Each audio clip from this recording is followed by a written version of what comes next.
Okay. Chola. ആ ഹരികൃഷ്ണ. അപ്പൊ ഒരു രാജ്യത്ത് ആ ഒരു രാജ്യത്ത് അവിടുത്തെ രാജാവിന്റെ പേര് ചോള എന്നാണ്. അപ്പൊ ആ രാജാവ് ഭഗവാന്റെ വലിയ ഭക്തനാണ്. ആ രാജാവ് മാത്രമല്ല, രാജ്യ കുടുംബം മുഴുവൻ ഭഗവാന്റെ വലിയ ഭക്തന്മാരാണ്. അപ്പൊ ആ രാജാവ് എല്ലാ ദിവസവും അമ്പലത്തിൽ പോയിട്ട് ഭഗവാന് വേണ്ടിയിട്ടുള്ള കാര്യങ്ങളൊക്കെ ചെയ്യാറുണ്ട്. ഭഗവാന്റെ ദർശനം എടുക്കാറുണ്ട്, പൂജകൾ ചെയ്യാറുണ്ട്. അങ്ങനെ ആ രാജാവ് നല്ലൊരു ഭക്തനായിരുന്നു. അപ്പൊ ഒരു ദിവസം ആ രാജാവ് അമ്പലത്തിൽ പോയപ്പോ ഭഗവാന് ഭഗവാന്റെ പാദം അലങ്കരിക്കാൻ വേണ്ടിയിട്ട് ഒരുപാട് രത്നങ്ങൾ, അതായത് രത്നങ്ങളും സ്വർണങ്ങളും കൊണ്ടുള്ള ഒരുപാട് കാര്യം, ഭയങ്കര വില കൂടിയ കാര്യങ്ങളൊക്കെ കൊണ്ടുപോവാണ്. എന്നിട്ട് അമ്പലത്തിൽ പോയി അവിടെ തന്നെ ഭഗവാന്റെ പാദങ്ങൾ അതുകൊണ്ട് അലങ്കരിക്കാൻ. അതേസമയം ആ അമ്പലത്തിന്റെ അടുത്തുണ്ടായിരുന്ന ഒരു ബ്രാഹ്മണൻ, ആ അമ്പലത്തിന്റെ അടുത്തായിട്ട് താമസിക്കുന്ന ഒരു ബ്രാഹ്മണൻ അവിടേക്ക് വരാണ്. അപ്പൊ ആ ബ്രാഹ്മണനും ഇതേപോലെ ഭഗവാന്റെ വലിയ ഭക്തനാണ്. ആ ബ്രാഹ്മണനും ദിവസവും ഭഗവാന് പൂജകളൊക്കെ ചെയ്യാറുണ്ട്.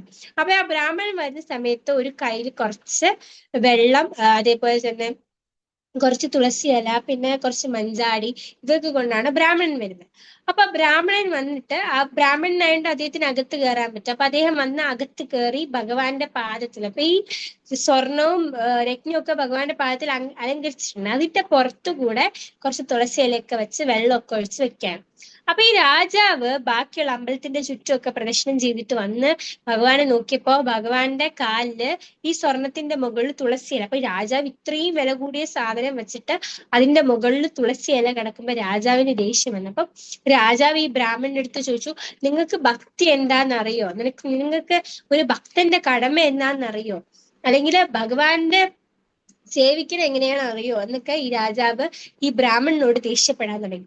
അപ്പൊ ഈ ബ്രാഹ്മണനും ഇങ്ങനെ തന്റെ ഭക്തിയെ ചോദ്യം ചെയ്ത സമയത്ത് ബ്രാഹ്മണനും ദേഷ്യം വന്ന് ബ്രാഹ്മണനും തിരിച്ചു ചോദിച്ചു, അങ്ങക്ക് എന്താ ഭക്തി എന്നറിയോ? അങ്ങ് ഭഗവാനെ സേവിച്ചിട്ടുണ്ടോ എന്നൊക്കെ പറഞ്ഞ് ബ്രാഹ്മണനും തിരിച്ചു ചോദിക്കുക. അങ്ങനെ അവര് തമ്മില് അടിയാവാണ്. അപ്പൊ അവര് തമ്മിൽ വാക്ക് തർക്കമാവാണ്. അങ്ങനെ അവര് പറഞ്ഞു ഒരു സമയത്ത് ഒരു ഇതെത്തിയപ്പോ രാജാവ് പറഞ്ഞു, ശരി, എന്നാൽ നമ്മൾ ആരാണ് ഭഗവാന്റെ ഏറ്റവും വലിയ ഭക്തൻ എന്ന് നമുക്ക് നോക്കാം എന്ന് പറയാണ്.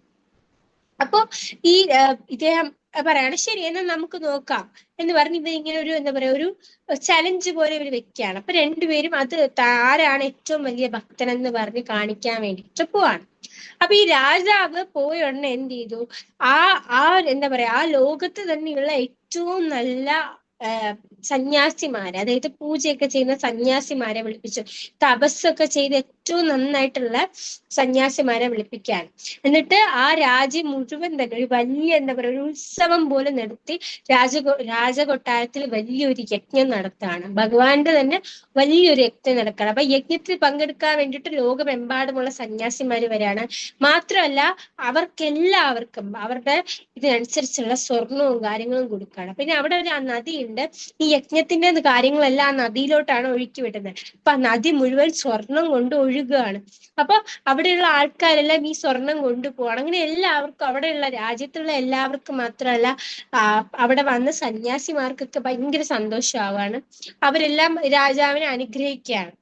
എന്നാൽ ഇതേ സമയം ഈ ബ്രാഹ്മണനാണെങ്കിൽ ഇദ്ദേഹത്തിന് കുടുംബവും കാര്യങ്ങളൊന്നും ഇല്ല. ഇദ്ദേഹം ഭഗവാന് വേണ്ടിയിട്ട് മാത്രം നിൽക്കുന്ന ഒരാളാണ്. അപ്പൊ ഈ ബ്രാഹ്മണൻ അമ്പലത്തിൽ തന്നെ നിൽക്കുകയാണ്. അമ്പലത്തിൽ തന്നെ നിന്നിട്ട് ഭഗവാന് വേണ്ടിയിട്ട് എന്ത് ചെയ്യാണ്, പൂജകൾ ചെയ്യാണ്, കീർത്തനം ചെയ്യാണ്, ഡാൻസ് ചെയ്യാണ്. അങ്ങനെ ഭഗവാന് വേണ്ടിയിട്ട് തന്നെ അമ്പലത്തിൽ തന്നെ നിന്ന് കഴിയാണ്. അപ്പോ ഒരു ബ്രാഹ്മണൻ ഭഗവാന് വേണ്ടിയിട്ട് പ്രസാദം ഉണ്ടാക്കാണ്. പ്രസാദം ഉണ്ടാക്കിയിട്ട് അത് ഓഫർ ചെയ്യാൻ വേണ്ടി പോകാൻ വേണ്ടിയിട്ട് വെക്കാണ്. അപ്പൊ നമുക്കറിയാം, നമ്മൾ ഓഫർ ചെയ്യുന്നതിന് മുമ്പ് നമ്മൾ കൈയും കാലൊക്കെ കഴുകി ശുദ്ധിയായിട്ടാണ് ഓഫർ ചെയ്യേണ്ടത്.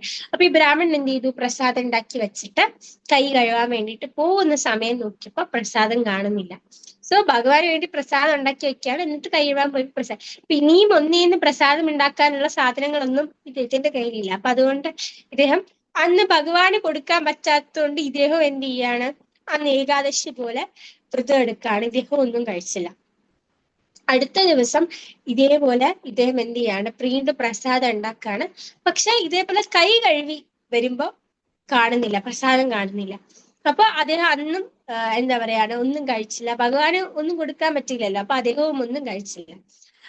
പക്ഷെ ഇതേ സമയം രാജകൊട്ടാരത്തിൽ വലിയ യജ്ഞം നടന്നുകൊണ്ടിരിക്കുകയാണ്. അങ്ങനെ ഇത് തുടർച്ചയായി 7 ദിവസം നടക്കുകയാണ്. ഇദ്ദേഹം ചില സമയത്ത് ഇദ്ദേഹം നോക്കി നിൽക്കുന്ന കണ്ണടയ്ക്കുന്ന ആ ഒരു സമയത്ത് പ്രസാദം കാണാറില്ല, അല്ലെങ്കിൽ ജസ്റ്റ് ഒന്ന് തിരിയുമ്പോഴത്തേക്കും പ്രസാദം കാണാറില്ല. ഒരു ദിവസം 7ാമത്തെ ദിവസം കഴിഞ്ഞപ്പോൾ ഇദ്ദേഹം വിചാരിച്ചു എന്തായാലും ഇനി ആ ആളെ പിടിച്ചിട്ട് എന്നെ കാര്യം എന്ന് പറഞ്ഞിട്ട് പ്രസാദം ഉണ്ടാക്കി വെച്ചിട്ട് മാറി ഒളിച്ചു നിൽക്കുകയാണ്. അപ്പൊ ഇദ്ദേഹം നോക്കുമ്പോ ഒരു ഭയങ്കര വയസ്സായിട്ടുള്ള ഒരാൾ, അതായത് ഭയങ്കര വയസ്സായി മാത്രമല്ല അദ്ദേഹത്തിനെ കാണാൻ ഭയങ്കര എന്താ പറയാ ഭയങ്കര വണ്ണമൊന്നുമില്ല, ഭയങ്കര ഒരു ഇങ്ങനെ വെച്ച് നമ്മളിങ്ങനെ എല്ല് പോലെ ഇരിക്കില്ല അതേപോലെ വന്നിട്ട് ഭക്ഷണം ഒന്നും കഴിക്കാത്ത രീതിയിൽ അങ്ങനെ ഒരാൾ വന്ന് ഭയങ്കര വയസ്സായിട്ടുള്ള ഒരാൾ വന്നിട്ട് ഈ പ്രസാദം എടുത്തോണ്ട് പോവാണ്. ഈ ഒരു ആ ഒരു പ്രസാദം ഇല്ല, ആ ഒരു ഇതുപോലത്തെ ഒരു സംഭവം എടുത്തോണ്ട് പോവാണ്. അപ്പോ ഇദ്ദേഹം ഈ ഇദ്ദേഹം ഈ പ്രസാദം എടുത്തുകൊണ്ട് പോകുന്ന ആളെ കാണുമ്പോൾ ദേഷ്യം വരാണ്. കാരണം ഇത്രയും ദിവസമായിട്ട് ഇദ്ദേഹം ഒന്നും കഴിച്ചിട്ടില്ല, ഭഗവാന് വേണ്ടിയിട്ട് കൊടുക്കാനും ഭഗവാൻ പ്രസാദം കൊടുക്കാൻ പറ്റിട്ടില്ല, ഭഗവാന്റെ പ്രസാദമാണ് എടുത്തോണ്ട് പോയത്, അപ്പൊ അത് പാപമാണ്. പക്ഷെ ഇദ്ദേഹത്തിന്റെ അവസ്ഥ കണ്ടപ്പോ, ഈ വന്ന് പ്രസാദം എടുത്തോണ്ട് പോകുന്ന ആളുടെ അവസ്ഥ കണ്ടപ്പോ ഇദ്ദേഹത്തിന് പാവം തോന്നി. കാരണം അത്രയ്ക്ക് ഭയങ്കര ഒന്നുമില്ല അദ്ദേഹത്തെ, അത്രയും ഇപ്പൊ വീണ് എന്താ പറയാ മരിക്കും എന്ന് പറയുന്ന രീതിയിലാണ് അദ്ദേഹം നിൽക്കുന്നത്. അപ്പൊ അത്രയ്ക്കില്ല. അതുകൊണ്ട് ഇദ്ദേഹം ഈ പ്രസാദം അങ്ങ് എടുത്തോളൂ, അങ്ങ് എല്ലാ ദിവസവും വരും, ഞാൻ പ്രസാദം തരാം. പിന്നെ അതേപോലെ ഭഗവാൻ ഓഫർ ചെയ്യുന്ന പ്രസാദം അതിന്റെ ടേസ്റ്റ് ഒന്നും നോക്കില്ല, അപ്പൊ അത് ടേസ്റ്റ് ഒക്കെ നോക്കി കുറച്ച് എന്തെങ്കിലുമൊക്കെ ഇടുന്നെങ്കിൽ ഇട്ട് തരാം, കുറച്ചുകൂടെ കറിയൊക്കെ തരാമെന്ന് പറഞ്ഞിട്ട് കൊടുക്കാൻ വേണ്ടി പോവാണ്. പക്ഷെ ഈ എടുത്തോണ്ട് പോകുന്ന ആളെ നോക്കിയപ്പോഴത്തേക്കും ഈ ബ്രാഹ്മണൻ വരുമ്പോ താൻ പ്രസാദം എടുത്തോണ്ട് പോകുന്നത് എന്താ പറയാ പിടിക്കാൻ വേണ്ടിയിട്ട്, അല്ലെങ്കിൽ അങ്ങനെ പിടിക്കാൻ വേണ്ടിയിട്ടാണ് വരുന്നതെന്ന് പറഞ്ഞ് ഇത് ഈ പ്രസാദം എടുത്തോണ്ട് പിന്നാലെ ഓടുകയാണ്. ഇദ്ദേഹം വിചാരിക്കും തന്നെ പിടിക്കാൻ വേണ്ടിയിട്ടാണ് വരുന്നത്, ഈ ബ്രാഹ്മണൻ അതിന് വേണ്ടിയിട്ടാണ് വരുന്നതെന്ന് പറഞ്ഞ് ഇദ്ദേഹം ഭയങ്കര സ്പീഡിൽ ഓടുകയാണ്. ഈ ബ്രാഹ്മണനും അതേപോലെ ഇടാണ്. അപ്പൊ ഈ പ്രസാദത്തിന്റെ വെയിറ്റ്, ആ വെയിറ്റും അതേപോലെ സൂര്യന്റെ പ്രകാശവും ഇദ്ദേഹത്തിന്റെ മണ്ണൊക്കെ കാരണം ഇദ്ദേഹം അവിടെ തന്നെ ഒരു പോയിന്റ് എത്തുമ്പോൾ ഇദ്ദേഹം അവിടെ തന്നെ വീഴാണ്, തല കറങ്ങി വീഴാണ്. സോ അപ്പൊ ഈ ബ്രാഹ്മണൻ വന്നപ്പോ ബ്രാഹ്മണന് വിഷമമായി, അതേപോലെ പേടിയായി. കാരണം ഇദ്ദേഹം വീഴാണ്, താൻ കാരണമാണല്ലോ വീണെന്ന് പറഞ്ഞിട്ട് പെട്ടെന്ന് തന്നെ താൻ നമ്മൾ അദ്ദേഹത്തോട് ഒരു മേൽമുണ്ട് പോലത്തെ സംഭവം ഇടൂലേ, അത് പെട്ടെന്ന് ഊരി ഇദ്ദേഹത്തിന് ഇങ്ങനെ വീശി കൊടുക്കുകയാണ്. അപ്പൊ അത്രയും അദ്ദേഹത്തിന് ശക്തിയില്ല, ആ ഒരു പ്രസാദത്തിന്റെ ആ ഒരു വെയിറ്റ് പോലും എടുക്കാനുള്ള ശക്തി അദ്ദേഹത്തിനില്ല. അപ്പൊ വീശി കൊടുക്കുകയാണ്.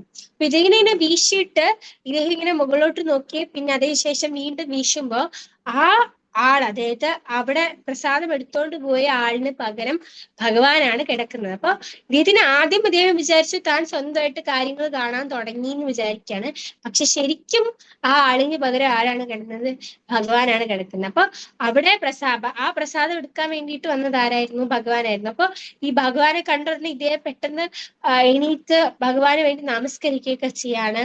എന്നിട്ട് ഭഗവാൻ പറയാണ്, ഞാൻ നിന്റെ ഭക്തി പരീക്ഷിച്ചതാണ്. അതായത് ഭക്തി എന്ന് പറയുന്നത് ഭഗവാന് വേണ്ടിയിട്ട് മാത്രം ചെയ്യുന്ന കാര്യമില്ല, മറ്റുള്ളവരെ നമ്മൾ എന്ത് ചെയ്യുക, ഭക്തിയിലോട്ട് കൊണ്ടുവരും, മറ്റുള്ളവർക്കും നമ്മളത് പകർന്നു കൊടുക്കേണ്ട കാര്യം. അപ്പൊ നമ്മളിലുള്ള സ്വഭാവ ഗുണം, അതായത് നമ്മള് നല്ലതാണോ, നമ്മൾ ഭക്തിയിൽ മാത്രം നന്നായിട്ട് ചെയ്തിട്ട് കാര്യമില്ല, ബാക്കിയുള്ളവരോടുള്ള നമ്മുടെ സ്വഭാവ ഗുണം, അതിപ്പോ എത്ര വലിയ ആളായാലും എത്ര ചെറിയ ആളായാലും നമ്മൾ അങ്ങോട്ട് ബാക്കിയുള്ള ആൾക്കാർ, അവർ ചിലപ്പോ ഭക്തരായിരിക്കില്ല, അവർ ചിലപ്പോൾ നമ്മൾ കളിയാക്കുന്ന ആൾക്കാരായിരിക്കും, എന്നാലും അവരോടുള്ള സ്വഭാവം, അങ്ങോട്ടുള്ള സ്വഭാവമാണ് ഭഗവാൻ നോക്കുന്നത്. അപ്പൊ അതുകൊണ്ട് ഈ ബ്രാഹ്മണനെ പരീക്ഷിക്കാൻ വേണ്ടിയിട്ടാണ് ഭഗവാൻ വന്നത്, ഈ ഒരു വേഷത്തിൽ വന്നത്. അപ്പൊ ബ്രാഹ്മണൻ ആ പരീക്ഷയിൽ ജയിക്കുകയും ചെയ്തു. അതുകൊണ്ട് ഭഗവാൻ പറയണം, വാ നമുക്ക് പോവാം, എന്റെ ലോകത്തോട്ട് പോവാൻ നീ വന്നോളൂ എന്ന് പറഞ്ഞ് ഭഗവാൻ കൊണ്ടുപോവാണ് ഇദ്ദേഹത്തിന്.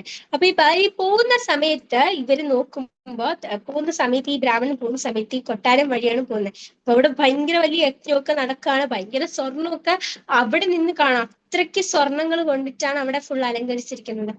അപ്പൊ ഈ രാജാവ് യജ്ഞത്തിന്റെ ഇടയ്ക്ക് മുകളിലോട്ട് നോക്കുമ്പോ ഭഗവാനും ബ്രാഹ്മണനും ഇങ്ങനെ പോകുന്ന കാണാൻ പറ്റും രാജാവിന്. അപ്പോ രാജാവിന് മനസ്സിലായി താൻ ചെയ്യുന്നതല്ല യഥാർത്ഥത്തിൽ ചെയ്യേണ്ടത്. ഭക്തി ഒരിക്കലും നമുക്ക് എന്താ പറയാ സ്വർണം കൊടുത്തിട്ടോ അല്ലെങ്കിൽ രത്നം കൊടുത്തിട്ടോ വാങ്ങിക്കാൻ പറ്റുന്ന സംഭവമല്ല ഭക്തി നമ്മുടെ ഉള്ളിൽ നിന്ന് വരേണ്ട കാര്യമാണ്.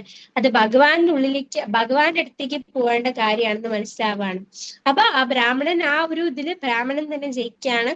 ആ രാജാവിന് തന്റെ തെറ്റ് മനസ്സിലാവാണ്. അതിനുശേഷം ആ രാജാവ് ഭഗവാനെ ഒരിക്കലും രക്തം കൊണ്ടോ സ്വർണം കൊണ്ടോ അതൊക്കെ നമുക്ക് കൊടുക്കാം. പക്ഷെ കാരണം നമ്മുടെ സന്തോഷമാണ് അത് ഭഗവാൻ സ്വീകരിക്കും. പക്ഷെ നമ്മൾ കൊടുക്കുന്ന രീതി ഒരിക്കലും ഒരു അഹങ്കാരത്തിന്റെ രീതിയോ അല്ലെങ്കിൽ ഞാൻ ഇത്രയും കൊടുക്കുകയാണ് എന്നുള്ള ഒരു രീതിയിലുള്ള നമ്മുടെ ഭക്തി.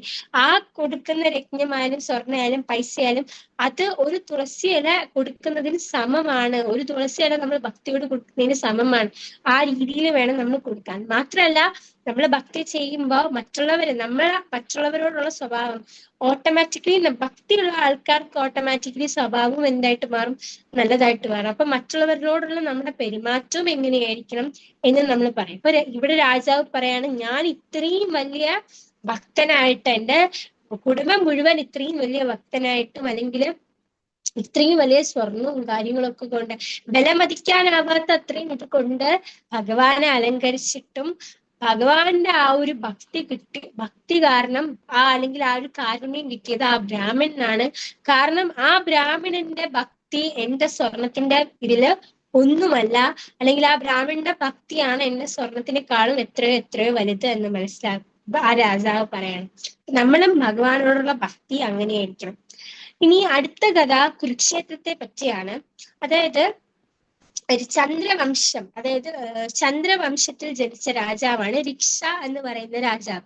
അപ്പൊ റിക്ഷ എന്ന് പറയുന്ന രാജാവ് വളരെ ചെറിയ കാലത്ത് തന്നെ, അതായത് അദ്ദേഹത്തിന് ഒരു മകനുണ്ട്. ആ മകൻ വളരെ ചെറുതായിരുന്ന സമയത്ത് തന്നെ ഇതൊക്കെ ഉപേക്ഷിച്ച് അദ്ദേഹം എന്താ പറയാ തപസ്സിന് വേണ്ടിയിട്ട് പോവാണ്. അപ്പൊ അദ്ദേഹം കാര്യങ്ങളെല്ലാം മകനെ ഏൽപ്പിച്ചിട്ടാണ് പോകുന്നത്. അപ്പൊ സാമവർണ എന്നാണ് മകന്റെ പേര്. അപ്പൊ സാമവർണ വളരെ ചെറിയ കുട്ടിയാണ്. അപ്പൊ കാര്യങ്ങളൊന്നും ഏൽക്കാനുള്ള ഇതായിട്ടില്ല. അപ്പൊ അതിനൊക്കെ നല്ല എന്താ പറയാ ഇത് കൊടുക്കണം, ട്രെയിനിങ് ഒക്കെ കൊടുക്കണം. അപ്പൊ വസിഷ്ഠാണ് വസിഷ്ഠ മുനിയാണ് അവിടുത്തെ കൊട്ടാരത്തിന്റെ മുനി എന്ന് പറയുന്നത്. അപ്പൊ വസിഷ്ഠ മുനിയുടെ കീഴിൽ നിന്ന് ഈ സാമവർണ എല്ലാം പഠിക്കുകയാണ്. രാജ്യകാര്യങ്ങളിലുള്ള കാര്യങ്ങൾ ചെയ്യേണ്ട കാര്യങ്ങളൊക്കെ പഠിക്കുകയാണ്. അങ്ങനെ സാമവർണ വലിയൊരു രാജാവായി മാറാണ്. അപ്പൊ ഈ സാമവർണയ്ക്ക് സൂര്യദേവന്റെ പുത്രിയാണ് വിവാഹം കഴിക്കുന്നത്. ഈ സാമവർണ സൂര്യദേവന്റെ പുത്രിയാണ് വിവാഹം കഴിക്കുന്നത്. അപ്പൊ ഇവർക്ക് രണ്ടുപേർക്കും കുരു എന്ന് പറയുന്ന ഒരു മകൻ ജനിക്കുകയാണ്. അപ്പൊ ഈ കുരു എന്ന് പറയുന്ന മകൻ ഇതേപോലെ തന്നെ എങ്ങനെയാണ് ഈ അച്ഛനെ സാമവർണ്ണനെ പോലെ തന്നെ പെട്ടെന്ന് എല്ലാ കാര്യങ്ങളും പഠിച്ചെടുക്കുകയാണ്.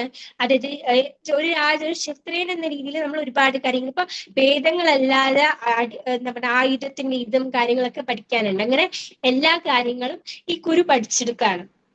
അപ്പൊ കുരുവിനെയും എന്തിയാണ് ഈ വസിഷ്ഠ മുനിയാണ് കുരുവിനെയും നോക്കുന്നത്. അപ്പൊ അങ്ങനെ ഈ കാര്യങ്ങളെല്ലാം ഈ കുരു എന്ന് പറയുന്ന അങ്ങനെ ഈ സാമവർണ രാജ്യം കുരുവിന്റെ കയ്യിൽ ഏൽപ്പിക്കുകയാണ്. അങ്ങനെ കുരു നല്ലൊരു വലിയ രാജാവാണ്.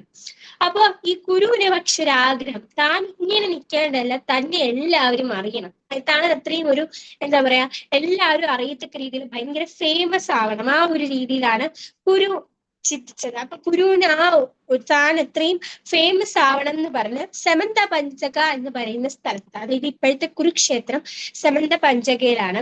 അപ്പൊ സമന്ത പഞ്ചക എന്ന് പറയുന്ന സ്ഥലത്ത് പോയിട്ട് എന്തെങ്കിലും ചെയ്യണം, താൻ ഫേമസ് ആവാൻ വേണ്ടി എന്തെങ്കിലും ചെയ്യണം എന്നുള്ള ഒരു രീതിയിൽ സമന്ത പഞ്ചക എന്ന് പറയുന്ന സ്ഥലത്ത് പോവാണ്. അവിടെ പോയിട്ട് എന്ത് ചെയ്യണം എന്നറിയില്ല. അപ്പൊ കുരു എന്തെയാണ്, 2 കാള ഏതൊക്കെയാണെന്ന് പറഞ്ഞാല് മഹാദേവന്റെ കാള, അതായത് നന്ദി, അതേപോലെ തന്നെ യമദേവന്റെ കാള, ആ 2 കാളകൾ എന്നാണ് പറയുന്നത്. അപ്പൊ ആ 2 കാളകളെ വെച്ച് സ്വർണത്തിന്റെ മെഴു, അതായത് നമ്മൾ ഈ വയലൊക്കെ എന്താ പറയാ എരിയാൻ വേണ്ടി ഉപയോഗിക്കില്ലേ, അതേപോലെ സ്വർണത്തിന്റെ മെഴു ഉപയോഗിച്ച് അവിടെ ആ വയൽ ഫുൾ ഇങ്ങനെ നിരത്താണ്. അപ്പൊ ഈ രാജാവ്, അപ്പൊ ആലോചിക്കണം, ഒരു വലിയ രാജ്യത്തിന്റെ രാജാവാണ്. ആ രാജാവ് ഒരു വയൽ അല്ലെങ്കിൽ ഒരു സ്ഥലം ഇങ്ങനെ പറയാ നിരത്താന്ന് പറയുമ്പോൾ ആൾക്കാരെല്ലാരും കൂടെ കൂടി നിൽക്കുകയാണ്. അത് പെട്ടെന്ന് വലിയൊരു ന്യൂസ് ആവാണ്. അപ്പൊ സമന്ത പഞ്ചകത്തിലെ എല്ലാ ആൾക്കാരും വന്ന് നോക്കുകയാണ്. എന്നിട്ട് അവിടെയുള്ള ആൾക്കാർ ചോദിക്കുകയാണ്, ഈ രാജാവ് എന്താണ് ചെയ്യുന്നത്, അല്ലെങ്കിൽ രാജാവ് അവിടെ എന്താണ് കൊയ്യാൻ പോകുന്നതെന്ന് ആർക്കും അറിയില്ലല്ലോ. അപ്പൊ അതുകൊണ്ട് എല്ലാവരും അവിടെ നിൽക്കുകയാണ്. അപ്പൊ ഇന്ദ്രദേവൻ ഇത് കാണാണ്. അപ്പൊ ഈ രാജാവ് അല്ലെങ്കിൽ കുരു എന്ന് പറയുന്നത് വെറും ഒരു ചെറിയ രാജ്യത്തിന്റെ രാജാവ് ഒന്നുമല്ല, ആ ഒരു എൻറ്റയർ വേൾഡ് അല്ലെങ്കിൽ ആ ഒരു എല്ലാ സ്ഥലത്തിന്റെയും രാജാവാണ് കുരു എന്ന് പറയുന്നത്. അപ്പൊ ഈ കുരു ഇത് കൊയ്യുന്ന കാണുമ്പോഴത്തേക്കും അതായത് ഇന്ദ്രദേവൻ വന്ന് ചോദിക്കാണ്, ഗുരുവിന്റെ അടുത്ത് ചോദിക്കാണ്, നീ എന്താണ് കൊയ്യാൻ പോവേ, നീ എന്താണ് ചെയ്യുന്നതെന്ന് ചോദിക്കാണ്, അല്ലെങ്കിൽ നീ എന്താണ് ഇവിടെ നടാൻ പോകുന്നതെന്ന് ചോദിക്കാണ്. അപ്പൊ ഗുരു പറയാണ്, ഞാൻ ഇവിടെ ധർമ്മമാണ് നടാൻ പോകുന്നത് എന്ന് പറയാണ്. അപ്പോ ഈ ധർമ്മം ആർക്കെങ്കിലും നടാൻ പറ്റുമോ? അത് ധർമ്മം എങ്ങനെ നടാൻ പറ്റും? അങ്ങനെ അവിടെയുള്ള എല്ലാ ആൾക്കാരും ചിരിക്കുകയാണ്, രാജാവിനെ നോക്കി എല്ലാരും ചിരിക്കുകയാണ്. അപ്പൊ എന്നാലും രാജാവ് നിക്കില്ല, കുരു നിക്കുന്നില്ല. കുരു എന്ത് ചെയ്യാണ്, അതെല്ലാം വീണ്ടും ആ സ്ഥലം ഇങ്ങനെ നിരത്താൻ തുടങ്ങുകയാണ്. അങ്ങനെ ഈ കാര്യം, ഈ ധർമ്മം നടാൻ പോകുന്ന കാര്യം അങ്ങ് വൈകുണ്ഠം വരെ എത്താണ്. അപ്പൊ ഭഗവാൻ അവിടുന്ന് വരാണ്. ഭഗവാൻ ഈ കാര്യം കേട്ടോണ്ട് ഭഗവാൻ ഈ ഗുരുവിന്റെ അടുത്ത് വന്ന് ചോദിക്കാണ്, നീ ഇവിടെ ധർമ്മമാണ് നടാൻ പോകുന്നതെന്ന് കേട്ടപ്പോ ഗുരു പറയണം, അതെ ഞാൻ ഇവിടെ ധർമ്മമാണ് നടാൻ പോകുന്നതെന്ന് പറയാം. അപ്പൊ ചോദിക്കും, എങ്ങനെയാണ് നീ ധർമ്മം നടാൻ പോകുന്നതെന്ന് ചോദിക്കും. അപ്പൊ പറയും, എന്റെ ഉള്ളിൽ ധർമ്മം എന്ന് പറയുന്നത് ഒരാളുടെ ഉള്ളിലുള്ള കാര്യങ്ങളാണ്. ആ ഉള്ളിലുള്ള ധർമ്മമാണ് ഞാൻ നടാൻ പോകുന്നത്. എന്റെ ഉള്ളിൽ നിന്നാണ് ഞാൻ ധർമ്മം നടാൻ പോകുന്നതെന്ന് പറയുന്നത്. അപ്പൊ നിന്റെ ഉള്ളിൽ നിന്നുള്ള ധർമ്മം നീ എങ്ങനെ പുറത്തെടുക്കും, നീ അതെങ്ങനെ നടും എന്ന് ചോദിക്കുകയാണ്. അപ്പൊ പറയണം, ഞാൻ അത് നടും. അപ്പൊ ഭഗവാൻ പറയണം, ശരി, ഞാൻ നിന്നെ സഹായിക്കാം, ഞാൻ ഇവിടെ ധർമ്മം നട്ടു തരാം, നീ എനിക്ക് വിത്തുകൾ തന്നാ മതി, ധർമ്മം നടാനുള്ള വിത്തുകൾ നീ തന്നാ മതി, ഞാൻ ഇവിടെ ധർമ്മം നട്ടു തരാം എന്ന് പറയാണ്. അപ്പൊ ഗുരു പറയാണ് ശരി എന്ന് പറഞ്ഞിട്ട് ഓരോ പ്രാവശ്യം അങ്ങനെ തന്നെ 8 ബോഡി പാർട്സ് ഗുരു കൊടുക്കാണ് ഭഗവാന്. 8 ശരീരത്തിലെ ഭാഗങ്ങൾ കൊടുക്കാണ് അവിടെ കൊയ്യാൻ വേണ്ടി. കാരണം ധർമ്മം ഗുരുവിന്റെ ഉള്ളിൽ നിന്ന് വരുന്നതാണ്. അങ്ങനെ 8 ഇത് കൊടുക്കാണ്. അങ്ങനെ 8 ഇതും ഭഗവാൻ എന്ത് ചെയ്യണം, ഭഗവാൻ സ്വയമേ അവിടെ തന്നെ 8 ഇതും നടുകയാണ്. എന്നിട്ട് അപ്പൊ ഗുരുവിന്റെ ആ ഒരു ഭക്തിയിൽ, അല്ലെങ്കിൽ ഗുരുവിന്റെ ആ ഒരു ഇതില് ഭഗവാൻ ഇഷ്ടപ്പെടാണ്. എന്നിട്ട് ഗുരുവിനോട് ചോദിക്കുകയാണ്, നിനക്ക് എന്ത് വരമാണ് വേണ്ടതെന്ന് പറയണം. അപ്പൊ ഗുരു പറയണം, ഈ സ്ഥലം ഇപ്പൊ ഈ ധർമ്മം നട്ട സ്ഥലം വലിയ സ്ഥലമായിട്ട് മാറണം. മാത്രമല്ല അത് എന്റെ പേരിൽ അറിയപ്പെടണം. അത് മാത്രമല്ല ഇവിടെ വന്ന് ആര് തപസ് ചെയ്താലും, അല്ലെങ്കിൽ ആര് ഇവിടെ വന്ന് ഭഗവാന്റെ കാര്യങ്ങളെ പറയുകയോ ചെയ്യുകയോ ചെയ്തു കഴിഞ്ഞാൽ അവരുടെ ജീവിതകാലം മുഴുവൻ, അല്ലെങ്കിൽ എല്ലാ ജീവിതകാലത്തിലും ചെയ്ത തെറ്റുകളെല്ലാം മാറുകയും അവര് ഭഗവാന്റെ അടുത്ത് എത്തുകയും ചെയ്യണം എന്ന് ഗുരു ചോദിക്കുകയാണ്. അപ്പൊ ഭഗവാൻ ആ വരം കൊടുക്കാണ്.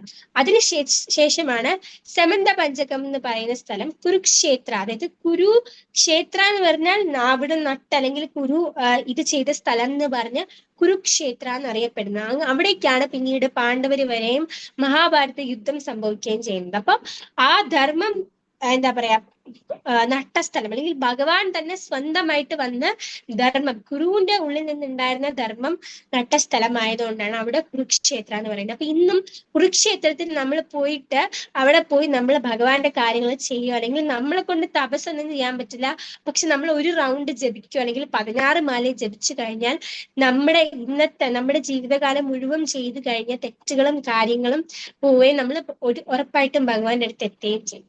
ഹരേ കൃഷ്ണ.